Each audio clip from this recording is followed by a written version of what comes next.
ఈరోజు ఉమ్మడి ఆంధ్ర రాష్ట్రంలో ఉన్నప్పుడు తెలంగాణ ప్రాంతానికి సంబంధించినటువంటి అనేక మంది అభిమానులు కూడా పవన్ కళ్యాణ్ గారికి ఉన్నారు. పవన్ కళ్యాణ్ గారు ఏ సినిమా కూడా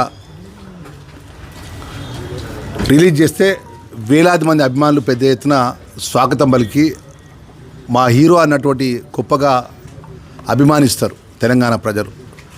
మరి అలాంటి పవన్ కళ్యాణ్ ఆంధ్ర రాష్ట్ర ఉప ముఖ్యమంత్రిగా ఓ బాధ్యత గల నాయకునిగా ఉండి ఉప ముఖ్యమంత్రిగా ఉండి తెలంగాణ ప్రజల మనోభావాలను దెబ్బతినే విధంగా మాట్లాడినందుకు తక్షణమే బేషరతుగా తెలంగాణ ప్రజలకు క్షమాపణ చెప్పాలి అని చెప్పేసి ఈ సందర్భంగా వారికి చెప్తూ ఈరోజు కొండగట్టు ఆంజనేయ స్వామి ఈ ప్రాంతానికి వారికి దైవ దర్శనానికి కూడా రావడం జరిగింది.